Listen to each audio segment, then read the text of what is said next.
Mr. Paul Findley, is this, that the American nation today is on the side of Israel, and therefore it is alienating itself from the Muslim world. It is also becoming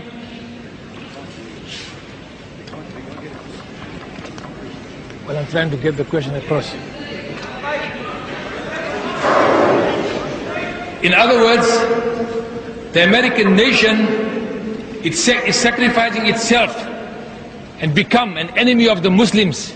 I would like to ask you the question, the Americans who are a democratic society, how did they allow themselves to become enslaved by the thinking of a few Zionists in their country? How did they allow themselves to become enslaved in their minds?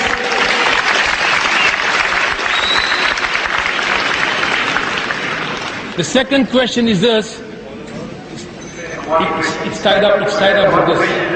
It's just tied up with this, and you can answer at the same time. The second question is this, that don't you think if Israel is set up for destruction, then America will also have to be set up for destruction? Because the destruction of America will be the destruction of Israel, and Israel is destroyed.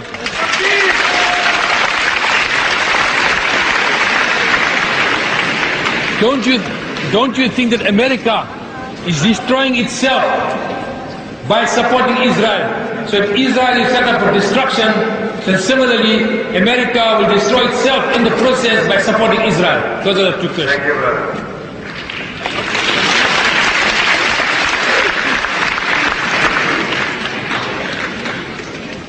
I hope I grasped the two questions. The first, I believe, is why has the United States become the slave of the State of Israel? Does that summarize the question accurately?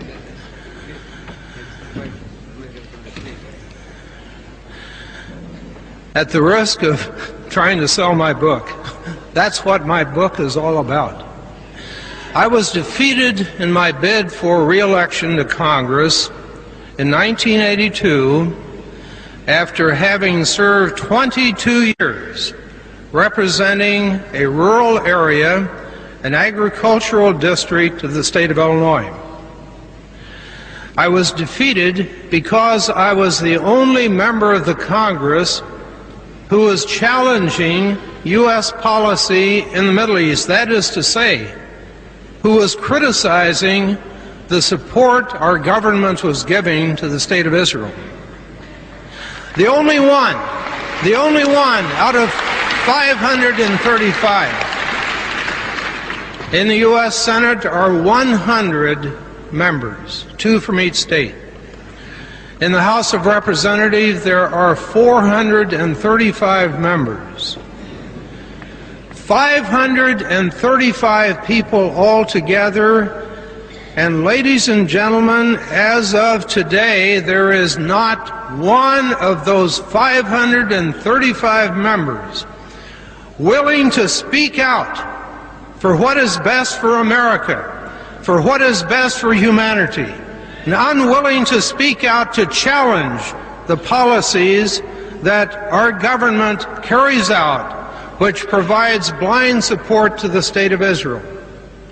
Now, I could keep you here all night and explain in detail why it is that every one of these 535 elected representatives of the American people are so terrified of Israel's lobby that they dare not speak out and challenge what is going on today.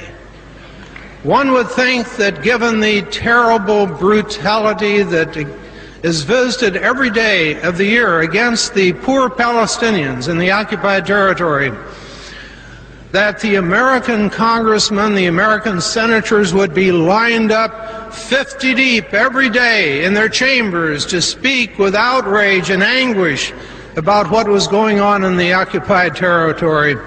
But you can search the congressional record, which prints every word that is said in both chambers of the Congress, and not find one word of criticism of Israel for its behavior.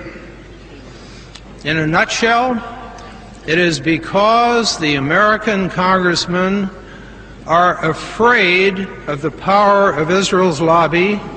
They are convinced that if they challenge the lobby, they will pay a price next election day, and politics is survival. They all want to be reelected. Now, why are they terrified? Don't they hear from their constituents who are concerned about what happens in the occupied territory? The truth is, most of the American people today are asleep.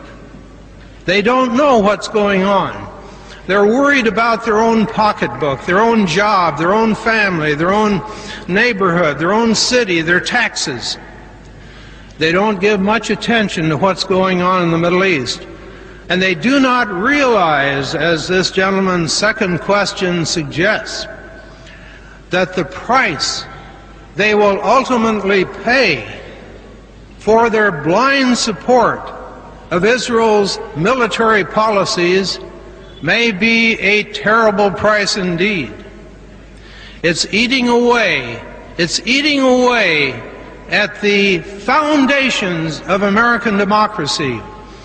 Israel's lobby has been able to stifle dissent, to frighten members of Congress, to keep them from speaking out.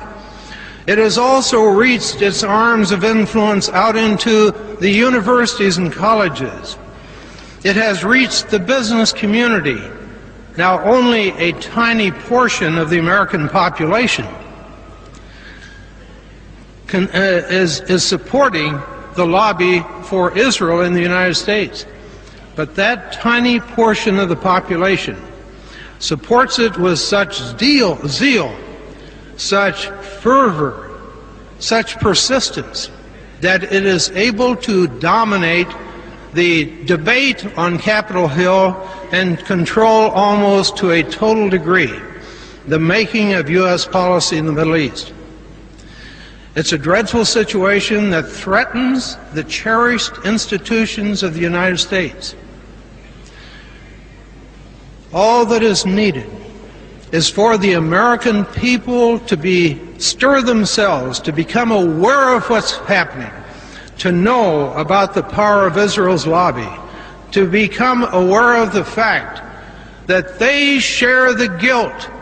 They share the guilt of the dreadful atrocities being perpetrated against the Palestinians every day in the year. They will then exercise their influence through the electoral process, and changes will come. It's my hope that my book and the work of others in the peace field will somehow awaken the American people, create understanding in time to avert the dreadful calamity that this gentleman's second question forecasts. Thank you.